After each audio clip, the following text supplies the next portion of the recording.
students, let's do conjunction as well as. As well as जिसका हिंदी में meaning होता है के साथ साथ, besides.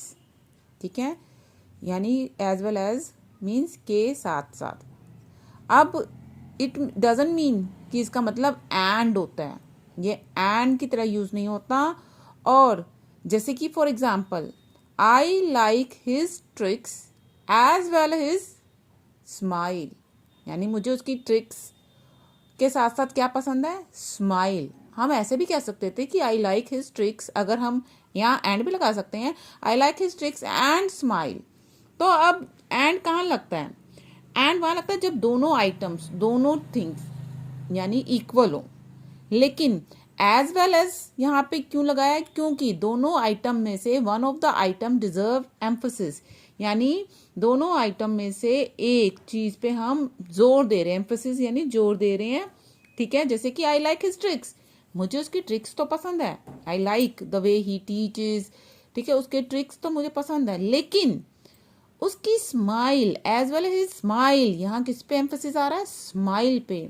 कि ट्रिक्स तो चलो आई लाइक, बट जो उसकी ये स्माइल है वो ट्रिक्स को और मज़ेदार बना देती है.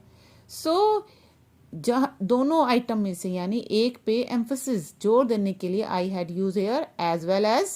ठीक है, तो एज वेल एज कहाँ यूज होता है, जहाँ दोनों चीज़ों में से किसी एक चीज़ पे हम जोर दे रहे हैं, एक आइटम पे हम जोर दे के बात कर रहे हैं कि हाँ I like his tricks as well as his smile, यानी कि मुझे उसके ट्रिक्स के साथ साथ क्या पसंद है, स्माइल पसंद है. ठीक है, और एंड वो होता है जब हम दो चीज़ों के बारे में इक्वली बात कर रहे हैं, दोनों इक्वल हो. ठीक है, now look at more example. The coach as well as the team is ready, यानी कोच के साथ साथ टीम भी रेडी है. कोच तो रेडी है लेकिन टीम भी रेडी है. और यहाँ पे क्या वर्ब यूज हुआ है, इज. क्यों यूज हुआ है इज, अकॉर्डिंग टू सब्जेक्ट. यहाँ सब्जेक्ट क्या है, कोच. ठीक है, अब आप कहोगे यहाँ तो टीम भी है, लेकिन नहीं, यहाँ पे मेन सब्जेक्ट क्या है, कोच है, कोच. तो आप देखोगे अगर सब्जेक्ट वन है तो आप यहाँ इज लगाएंगे, अगर मैनी है तो यहाँ पे क्या लगा देंगे आप, आर. आपको इसको देखना है सब्जेक्ट को, इसको इग्नोर करना है, इसको देखना है आपने मेन सब्जेक्ट को. अगर आई होगा तो एम लगा देंगे आप. ठीक है, so the coach as well as the team is ready. Coach के साथ साथ, यानी हम ऐसे भी अगर चाहें तो यहाँ एंड लगा सकते थे, the coach and the team are ready. But हम यहाँ पे इस पे एम्फेसिस कर रहे हैं कि कोच तो रेडी है लेकिन उसके साथ साथ टीम भी रेडी है. ठीक है, तो हमने यूज किया है एज वेल एज. ठीक है, the coach as well as the team is ready. Now next, the moon as well as the stars give us light at night. Moon तो लाइट देता है लेकिन साथ उसके साथ साथ मून के साथ साथ स्टार्स भी रात को रोशनी देते हैं. अब देखिए यहाँ पे मून क्या है, यहाँ पे क्या सब्जेक्ट है, मून. तो सब्जेक्ट वन था, मून वन था, तो यहाँ पे क्या यूज हुआ है, gives. Yes, present definite tense. ठीक है, जिसमें एस या एस लगाते हैं ना, वन हो तो एस या एस लगता है. ठीक है, तो यहाँ पे अकॉर्डिंग टू सब्जेक्ट आप यहाँ पे वर्ब यूज करेंगे. ठीक है, अब आपको यहाँ स्टार्स है, अब स्टार्स को देख के कंफ्यूज नहीं होना, मेन सब्जेक्ट क्या है यहाँ पे, मून. मून है वन, तो यहाँ हमारा गिव्स हो गया. Now next, I need my parents as well as my teacher. अब आप कह सकते थे कि हाँ मैम यहाँ पे तो एंड भी आ सकता है कि आई need my parents and my teacher.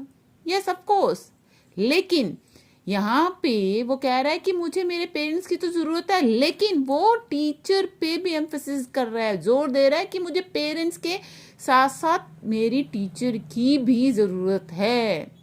ठीक है, तो एंड आता है जब इक्वली इंपॉर्टेंट हो, वो कह रहा है, वो जोर दे रहा है कि हाँ मेरे को मेरे पेरेंट्स की तो जरूरत है, लेकिन उस पेरेंट्स के साथ साथ मेरे टीचर की भी मुझे जरूरत है. Now look at more examples. He owns a car as well as a motorbike. अब वो कह रहा है कि he owns a car, उसके पास कार तो है, as well as a motorbike, यहाँ पे एम्फेसिस कर रहा है कि उसके पास कार के साथ साथ मोटर बाइक भी है. Now next, trees give us fruits as well as shade. Yes, कि ट्रीज तो फ्रूट्स तो देते हैं, लेकिन फ्रूट्स के साथ साथ क्या देते हैं? शेड देते हैं. Maya as well as her friends is studying for the test. अब देखिए माया यहाँ 1 है तो हमने यहाँ इज यूज किया है. ये फ्रेंड्स को नहीं देखना, मेन सब्जेक्ट यहाँ पे कौन है? माया है.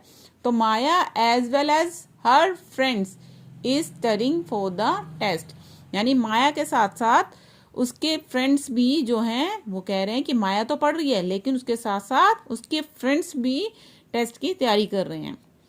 She is greedy as well as dishonest. अब यहाँ पे भी आप कहोगे कि मैम एंड भी लगा सकते, she is greedy and dishonest. Yes, but वो यहाँ पे हम जोर दे रहे हैं किस पे? डिसऑनेस्ट पे, कि शी इज ग्रीडी.